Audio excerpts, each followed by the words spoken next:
좋으신 주님을 찬양합니다. 우리 좌우 앞에 있는 분들과 인사를 나눕니다. 반갑습니다. 환영합니다. 축복합니다. 잘 오셨습니다. 오늘도 우리 주님께서 부어주시는 신령한 만나와 꿀을 마음껏 누리시기를 축복합니다. 우리 그런 기대를 가지고 사도행전 24장 말씀 오늘 끝절까지 보게 됩니다. 같이 나누도록 하겠습니다. 바울이 3차 전도 여행을 마치고 예루살렘에 올라와서 과격파 유대인들에 의해서 공격을 받게 되죠. 죽음 직전까지 가게 됩니다. 그런데 천부장 루시아에 의해서 이제 구출을 받게 되고, 그리고 왜 그런지 이제 소상히 따지기 위해서 재판을 받게 됩니다. 재판받는 도중에 과격파 유대인들이 바울을 죽이려고 하는 결사대를 조직해서 약 40명의 사람들이 바울을 죽이기 전에는 먹지도 않고 마시지도 않겠다 하고 칼을 품고 다니면서 이제 바울을 죽이려 합니다. 이제 이 소식을 바울이 듣고 천부장에게 전해지고, 그래서 이제 천부장이 급히 바울을 이송을 해서 벨릭스 총독 앞에 세워지게 됩니다. 총독 앞에 서게 된 바울이 여기서도 이제 재판을 받게 되는데, 예루살렘에서 대제사장들과 유대인들이 법률가를 구해가지고 변호사 더둘로가 이제 벨릭스 총독에게 바울을 고발하게 됩니다. 근데 그 고발하는 내용을 이제 우리가 그 앞에서 재판하는 내용을 보고 있는데, 벨릭스가 들어보니까 이게 어떤 형법적이고 민법적이고 그런 걸 다투는 것이 아니라 종교적인 부분을 다루는 겁니다. 그러니까 이게 굉장히 어떤 면에서는 종교적인 어떤 교리적인 그런 부분들일 수도 있고, 왜냐하면 내가 사람이 죽었다가 살아나는 부활의 도를 전하는 것 때문에 신문을 받는다라는 바울의 천명처럼 이게 어떤 특별한 종교적인 이슈에 대해서 다루는지라 벨릭스가 들어보면 알거든요. 하루 이틀 있었던 것도 아니고, 이게 우리 법률, 로마의 법률로 다룰 수 있는 영역이 아니다라는 거를 들으면 압니다. 그러면 이제 그래서 이제 풀어줘야 되는데, 문제는 이제 그렇지가 않은 거죠. 왜냐하면 유대인들의 압력이 있는 거예요. 그러니까 이게 재판이라는 게 사법이 독립되어서 어떤 법리적인 그거로만 재판을 하고 그래야 되는데, 이 세상 살아가는 삶이 그렇게 호락호락하지가 않습니다. 모든 게 독립되었다 하는데 그렇게 어떤 영향을 안 받고, 사람의 영향을 안 받고, 어떤 압력을 안 받고, 그렇게 어떤 법률에 의해서 딱 그거로만 재판을 하고 심판을 하고 그러는 사람이 세상에 몇이나 있겠습니까?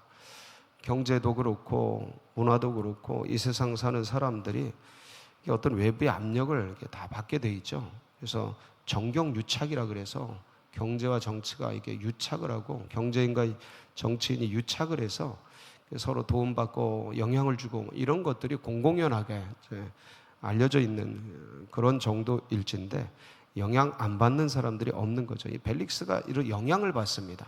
영향을 받는데, 그래서 이제 바울을 풀어줘야 되는데 풀어주질 않는 거죠. 그래서 이 과정 속에서 근데 벨릭스 마음 가운데 바울이 전한 죽은 자의 부활이라는 예수의 도가 무엇인지 궁금한 겁니다. 이 정치가인데 부인이 또 유대인이에요. 유대인들은 날 때부터 종교인들이잖아요. 모태신앙입니다. 유대인들은 누구나 다. 그러니까 유대 여자가 로마인을 만나서 혼인을 한 거죠. 그러니까 아무리 로마 정치인이지만 유대의 그 여인의 영향을 안 받을 수 없겠죠. 유대의 어떤 종교적 영향 잘 알 겁니다. 그러니까 벨릭스는 들으면 아는 겁니다. 그리고 그런 어떤 메시아 신앙에 대한 그런 부분들을 부인을 통해서 영향을 받았고 얼핏 알고 있었을 겁니다. 그러니까 이 예수의 도에 대해서 궁금한 겁니다. 그래서 이제 예수의 도에 대해서 듣기 위해서 바울을 청해서 듣게 되는데, 문제는 또 동시에 다른 마음이 있는 거예요. 다른 마음. 예수의 도를 알고 싶기도 하면서 들으니까 겁이 나고, 아유 이거 내가 진짜 개종할까 봐 겁이 나고. 로마인들은 황제를 믿거든요. 황제가 신이에요. 그러니까 개종을 할까 봐 겁이 나고, 개종하면 다 날아가는 거죠. 그러니까 두려워하고. 그러면서 바울에게 돈을 얻을까 하는 그런 이중적인 마음도 갖게 되는데, 저희 오늘 이 말씀을 다루면서 혹시 우리는 이런 벨릭스와 같이 하나님의 세계에 대해서도 알고 싶어 하고, 세상에서의 쾌락과 향락과 일락도 누리고 싶어 하는 이런 이중적인 마음은 없는가? 그러니까 예수의 도를 따르고 싶은 마음도 있는데 세상의 길도 가고자 하는 그런 마음들은 없는가를 이렇게 좀 말씀을 통해 살피면서, 그러면서 진짜 예수의 도는 무엇인가를 한번 짚어보고, 거기에 비춰보고, 말씀에 나를 비춰보고, 내가 진짜 똑바로 예수의 도를, 예수님의 길을 가고 있는가 정신을 차리고, 그래서 그 믿음을 다시 한번 정리하고 나아가는 그런 복된 시간이 되시길 축복합니다. 바울이 이렇게 외치죠. 21절 같이 봅니다. 시작. 오직 내가 그들 가운데 서서 외치기를, 내가 죽은 자의 부활에 대하여 오늘 너희 앞에 신문을 받는다고 한 이 소리만 있을 따름이니이다 하니. 죽은 자의 부활, 교리적인 거죠. 사두개인들은 안 믿어요. 바리새인들은 믿습니다. 일반적인 유대인들은 부활에 대해서 부활 신앙이 있습니다. 근데 권력을 가지고 있는 사두개파 유대인들은 안 믿습니다. 영, 천사, 영의 세계, 부활 이런 거 안 믿습니다. 그러니까 교리적인 차이죠. 현실, 기능적인 이런 것들만 신뢰하는 그런 사람들입니다. 그러니까 교리적인 문제에 있어서 사두개파들은 부활을 안 믿으니까 이런 것들을 조장하고 있는 바울이 눈에 가신 거예요. 유대인들을 혼란케 하는 것 같고, 유대인들을 예수의 도로 끌고 가는 것 같고, 자기들의 세력이 약화되는 것 같고, 그러니까 죽이려고 하는 거죠. 없애려고. 예수님도 그렇게 해서 성전 모독죄로 제거를 하게 되죠. 그런데 벨릭스는 이걸 들어보고 이 도에 대해서 알고 있었습니다. 듣고 있었어요. 유대인들의 교리에 대해서도 부인을 통해 잘 알고 있었고요. 머리가 좋은 사람이죠. 총독이라면 한 나라의 대통령입니다. 식민지의 대통령이에요. 그러니까 한 국가의 대통령이에요. 거기까지 그냥 올라가진 않았지 않습니까? 수많은 경험과 실정 경험과 날카로운 지성과 여러 가지 인맥과 그런 것들을 터득한 다음에 쌓은 다음에 올라갈 수 있는 자리가 아니겠습니까? 그러니까 벨릭스가 22절이죠. 한번 보실까요? 시작. 벨릭스가 이 도에 관한 것을 더 자세히 아는 고로 연기하여 이르되, 천비장 루시아가 내려오거든 너희를 처결하리라 하고. 도에 대해서 잘 알고 있죠. 예수 그리스도가 어떻게 처형됐는지, 그가 전했던 복음이 어떤 건지 알고 있는 겁니다. 이거는 지적으로 알고 있는 거예요. 머리로 알고 있는 거죠. 가슴으로 믿거나 영으로 아는 것은 아닙니다. 그런데 좋은 기회가 왔죠. 그 영의 돌, 예수의 도를 영으로 알고 있고 믿음으로 믿고 있는 바울이라는 거대한 사도를 이제 만나게 된 거죠. 영생을 얻는 기회가 주어졌는데, 그래서 벨릭스는 이 바울이 죄가 없다라는 걸 바로 압니다. 그럼 어떻게 해야 돼요? 죄가 없어. 여러분, 본디오 빌라도가 자기가 그러잖아요. 이 사람은 죄가 없다. 예수는 죄가 없다. 근데 풀어줘요, 안 풀어줘요? 안 풀어줍니다. 죽여버리죠. 압력이라는 게 있는 거예요. 압력. 유대인들의 압력. 그러니까 이 벨릭스가 바울도 죄가 없는 걸 아는데 또 여러 가지 핑계를 대면서 차일피일 물어서 몇 년 동안 안 풀어줘요? 맨 끝에 보면 이태 동안 잡아둬요. 2년 동안 구류를 해요. 말입니까 이게? 죄 없는 사람을. 근데 어쨌든 이 벨릭스가 그러면서 이제 자유롭게 그를 두고 친구들이 이제 돌보는 것, 만나는 것, 그런 거를 금하지 말라는 구류를 하게 됩니다. 가택연금 같은 거죠. 그렇게 돼서 연금을 하게 돼요. 그러면서 동시에 24절입니다. 같이 볼까요? 시작. 수일 후에 벨릭스가 그 안에 유대 여자 드루실라와 함께 와서 바울을 불러 그리스도 예수 믿는 도를 듣거늘. 자, 이것은 벨릭스가 예수님의 도에 대해서 관심이 있는 겁니까? 없는 겁니까? 있는 거예요. 왜냐하면 그냥 돈을 받으려고만 했으면 혼자 불렀겠죠, 바울을. 근데 누구를 대동해요? 자기 부인. 여러분들, 부부가 누구를 만나는 것과 단독으로 누구를 만나는 것은 완전한 다른 문제입니다. 그래서 부부가 같이 갔다는 것은 정식으로 뭘 하는 거예요. 예. 부인은 어디 가려면 남자처럼 그냥 대충 하고 갈 수가 없어요. 외부인 만날 때 뭐 해야 돼요? 오만 가지 꾸며야 됩니다. 그냥 옷도 이쁘게 입고 연지곤지 찍고, 연지곤지까지는 안 찍나? 하여간 꾸며야 돼요. 그냥 민낯으로 못 나갑니다. 편안하게. 남자들은 그냥 씻고 그냥 바로 나가면 되는데. 그러니까 이게 정식인 거예요. 정식. 그러면 이 벨릭스도 이걸 준비하면서 제대로 준비한 거죠. 한번 만나보고 이 도에 대해서 제대로 한번 들어보자. 마음이 없었던 게 아니에요. 마음이 있었어요. 부인도 유대인이었지만 유대인으로서 하나님 나라의 도를 전했던 예수 그리스도에 대해서 알고 있었던 여인이에요. 같이 가서 만난 거죠.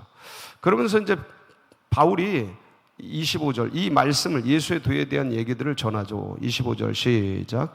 바울이 의와 절제와 장차 오는 심판을 강론하니 벨릭스가 두려워하여 대답하되 지금은 가라. 내가 틈이 있으면 너를 부르리라 하고. 근데 바울이 하나님 나라에 대해서 어떻게 죄인이 의인이 되는가, 그리고 이 구원받은 백성들이 예수 그리스도를 믿고 구원받은 백성들이 어떻게 삶을 정직하게 절제하면서 의롭게 살아야 되는가, 그리고 하나님 앞에서 얼마 있으면 그분 앞에 서서 심판을 받고 징계를 받는데 그분 앞에서 항상 의롭게 살아가기 위해서 힘써야 되는 이 법에 대해서, 예수의 도에 대해서 쫙 얘기를 합니다.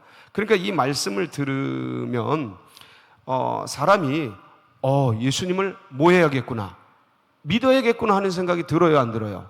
당연히 듭니다. 근데 두려운 거죠. 뭐가 두려워요? 이거 다 날아가는 거예요. 이 총독의 신분, 그동안 누렸던 모든 것 그냥 다 날아가는 거예요. 왜냐하면 유대인, 로마인들은 황제를 믿어야 되는데 지금 내가 뭐를 믿으려고 마음이 막 슬금슬금 오는 거예요? 예수님을 믿고자 하는 마음이 오니까 겁이 나요, 안 나요? 여러분, 예수 그리스도를 믿는 게 이게 우리는 그냥 믿어서 축복이 됐지만 이 두려운 일입니다. 왜냐하면 자기가 가진 걸 모두 놓고 뺏긴다는 생각이 들어요. 처음에. 여러분들 그런 생각 안 들었어요? 그러니까 예수님을 진짜로 믿으려면 세상을 버려야 된다는 생각, 그런 생각 들잖아요. 그래서 쉽게 손 내밀지 못합니다. 근데 우리가 구원받은 것은 전적인 하나님의 은혜입니다. 할렐루야. 축복이죠. 이렇게 세상을 놨을 때 이 세상을 놔야 세상을 얻는 거거든요. 예? 이 세상 향락과 쾌락과 일락을 놨을 때 진짜 희락과 기쁨이 뭔지를 알게 되는 거거든요. 그러니까 쥐고서는 진짜를 못 누려요. 가짜를 쥐고선 진짜를 못 누리고 세상 것을 쥐고선 하늘의 것을 누리질 못해요. 땅을 바라보고 있는데 어떻게 하늘의 역사를 알 수가 있어요? 육의 것에 사로잡혀서 영의 것을 어떻게 볼 수가 있습니까? 이 벨릭스가 그런 두려움을 아는 거예요. 알고자 하는 마음, 예수에 대한 궁금증은 있었지만 결정적으로 결단을 못하고 거기에 머무르다가 동시에 무슨 생각까지 해요? 26절 시작. 동시에 또 바울에게 돈을 받을까 바라는 거로 더 자주 불러 같이 뭘 받을까요? 돈을 받을까. 여러분, 야고보서에 보면 두 마음을 품은 자는 폭풍이 는 그런 바다와 같다 그랬어요. 정결함이 없다 그랬어요. 두 마음을 품은, 이 벨릭스가 두 마음 품은 거예요. 예수에 대해서 알고자 하는 마음이 있는가 하면 그 경계선에서 동시에 바울을 통해서 뭐를 얻고자 해요? 돈을 받고자 하는 이 마음이 있는. 그러니까 27절의 결론이 나오는 거예요. 결국은 구원받지 못하고 시작. 이태가 지난 후 보르기오 베스토가 벨릭스의 소임을 이어받으니 벨릭스가 유대인의 마음을 얻고자 하여 바울을 구류하여더니, 바울을 어떻게 해요? 풀어주지 않고 구류한 거예요. 그러니까 본디오 빌라도가 예수를 풀어주지 않고 죽인 것과 벨릭스가 바울을 풀어주지 않고 구류한 게 똑같아요. 욕심, 두려움, 불안. 본디오 빌라도는 막 손을 씻잖아요. 나 죄가 없다. 그렇다고 죄가 없어지나요? 에? 그렇다고 죄가 없어져요? 아주 그냥 쥐야장창 그냥, 사도신경 아주 그냥 쥐야장창 그냥 여러 가지를 통해서 이 본디오 빌라도는 지금도 이렇게 오르내리고 있는데, 벨릭스도 똑같아요. 바울을 결국은 구류해서 다음 베스도에게 그렇게 더 재판을 하게 인계를 하고 그렇게 아주 비겁하게 떠나는 그런 장면을 보게 됩니다. 결국 이 벨릭스는 하나님의 나라를 얻은 게 아니고 하나님의 나라를 버리고 하나님의 사람을 구류하고 묶어두고 그렇게 떠나게 됩니다. 참 비참한 일이죠. 비참한 일입니다. 그런데 여러분, 이 예수님의 도가 과연 무엇일까? 예수님의 도는 한 가지예요. 한 가지. 구원 얻는 길. 누가 구원 얻는 길입니까? 죄인이 구원 얻는 길이에요. 죄인이 의인 되는 길이에요. 그래서 여러분, 이 죄인이 죄를 용서받고 의인이 되는 것은 어떤 분의 행위, 어떤 분의 의, 어떤 분의 역사로 말미암아 그렇게 되는 겁니까? 예수 그리스도예요. 그분의 십자가. 이 십자가에서 모든 사람이 죄를 범하였으며 하나님의 영광에 이르지 못. 모든 사람이 죄의 값은 사망. 그래서 우리가 죽거든요. 육이 죽는 거예요. 죽는 거는 뭐가 있다라는 증거예요? 죄가 있다라는 증거예요. 그러니까 죄의 값이 사망. 그러니까 태초에 아담 안에서 전부 죽어버린 거죠. 허물과 죄로 죽었던 너희를. 그리스도 예수께서 십자가로 말미암아 그 죄를 씻어주신 거예요. 자, 그런데 죄만 씻어주셨냐? 그렇잖아요. 주님의 구원의 길은 죄만 씻은 게 아니고 그 주님이 죽으시고 사망 가운데 있다가 사흘 만에 어떻게 되셨어요? 부활하신 거예요. 부활이라는 건 뭐냐면 죽음을 이기고 나온 생명이에요. 그러니까 이 부활된 생명은 죽을 수 있어요, 없어요? 못 죽어요. 죽어도 못 죽어요. 왜냐하면 죽음을 이기고 나왔기 때문에 죽음이 부활된 생명을 죽일 수 있어요, 없어요? 못 죽인다니까. 그래서 부활의 첫 열매 되신 주님처럼 우리도 그날 그때에 이 썩을 몸이 썩지 아니할 몸으로 부활하는 겁니다. 할렐루야. 그때는 죽음을 이기고 사망을 삼키고 살아나는 거예요. 이 부활의 몸, 이게 뭐예요? 영생의 몸이 되는 거예요. 그래서 주님이 십자가를 통해 죄를 씻고 이 죄인 되었던 사람에게, 이게 왜 죄인이냐? 아담의 죄가 전가돼서 죄인이 된 거잖아요, 원죄가. 근데 둘째 아담 예수 그리스도의 십자가를 통해 씻어지시면서 죄 없는 예수 그리스도의 의가 전가가 되는 거예요. 둘째 아담 예수의 의가 전가가 돼서 의인이 되는 거예요. 의인. 이 의인된 생명, 이 영혼 가운데 뭐가 들어가요? 부활된 영이 살아나는 거예요. 할렐루야. 그래서 영생이 주어지는 거예요. 누가? 우리가. 누굴 믿을 때? 예수를 믿을 때. 뭐 한 게 있다고? 아무것도 한 게 없어. 근데 죄 용서와 영생의 생명을 거저 주시는 거예요. 왜요? 이거는 하나님의 값을, 하나님이 죽어야, 하나님의 값을 치러야만 얻을 수 있는 거라, 인간이 죽어버린, 허물과 죄로 죽어버린 인생이 그 어떤 노력과 무엇으로도 얻을 수 없고 씻을 수 없는 것이기에 그냥 은혜로 주시는 거예요. 값을 지불할 수가 없어서. 싼 값이 아닙니다. 싼 값이 아니에요. 하나님의 목숨값이에요. 그 값을 치를 수 없기 때문에 그냥 주는 거예요. 거저 받았죠. 거저 받은 생명, 영원한 생명. 그래서 이 길을 무슨 길이라 그래요? 진리의 길, 생명의 길, 의의 길. 14장 6절이죠. 요한복음 한번 보실까요? 거기 말씀 시작. 예수께서 이르시되 내가 곧 길이요 진리요 생명이니 나로 말미암지 않고는 아버지께로 올 자가. 그러니까 이 예수의 길만이 유일한 진리의 길이에요. 생명의 길입니다. 여러분, 이 길을 걸으셔야 돼요. 이 주님을 꼭 붙드셔야 됩니다. 그러니까 이 주님의 말씀이 진리야. 말씀대로 사시기 바랍니다. 내 뜻대로 내 생각대로가 아니고 뭐대로 살라고요? 주님의 말씀대로. 말씀이 도예요. 길이고. 주님을 꽉 붙여봐라. 이 길을 걸어가라. 그럼 이 길을 통해 주님을 붙잡고 살아가는 걸 통해 주님이 주시는 게 뭐예요? 영생의 구원뿐만 아니라 이 땅에서의 행복한 삶. 주님 따라가는 게 행복하죠. 할렐루야. 풍성한 삶.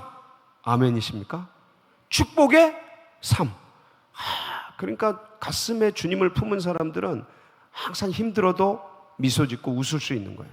아무리 어려워도 해피할 수 있는 겁니다. 그래서 고난을 뚫고 피어나는 꽃처럼 이 세상의 부조리와 어려움 속에서 피어나는 진리의 꽃을 피워내는 사람들이 주의 백성들이에요. 그래서 도적이 오는 것은 도적질하고 죽이고 멸망시키려는 것뿐이요, 내가 온 것은 양으로 생명을 얻게 하고 또 풍성히 얻게. 시작. 도둑이 오는 것은 도둑질하고 죽이고 멸망시키려는 것뿐이요, 내가 온 것은 양으로 생명을 얻게 하고 더 풍성히 얻게 하려는. 그러니까 풍성한 삶, 생명을 살려주시는 것뿐만 아니라 성령 충만해서 풍성한 삶도 누리게 하시는 분이 누구셔요? 예수 그리스도. 이 길을 걸어가세요. 이 길을 걸어가세요. 이 길이 진리예요. 이 길만을 붙드세요. 그 주님을 사랑하고 그 주의 길을 걷는 사람들을 사랑하면서 주님의 몸된 교회를 품고 사랑하면서 이 길을 걸어가는 귀한 날 되시기를 주의 이름으로 축복합니다. 같이 기도하시겠습니다. 감사하죠. 진짜 어떻게 무지한 우리를 깨워서 이 진리를 알게 하시고 허물과 죄로 죽었던 우리를 다시 일으켜서 영원한 생명 주신 이 구원의 길 허락해 주신 구주 예수 그리스도의 은혜가 감사하죠. 여러분들 꽉 붙들고 기도하며 말씀 붙들고 살아가시고요. 또 연약한 환우들, 고난받는 분들, 연로하신 분들 위해서 마음 품고 기도해 주시고, 둔촌동 시대가 활짝 열리도록, 그리고 포리온 아파트 예비된 영혼이 주님의 교회로 몰아주시도록 위해서 기도하시고, 제가 이제 7월 내일부터 9월 말까지 안식년을 갖게 됩니다. 두고 가는 교회, 또 우리 성도님들, 제가 없어도 잠시 자리를 비워도 더 풍성하게 은혜롭게 주님께서 이끌어 주시도록, 여러분 각자의 기도 제목 붙들고 우리 다 같이 주여 부르짖고 기도하며 나갑니다. 부르짖습니다. 주여, 주여.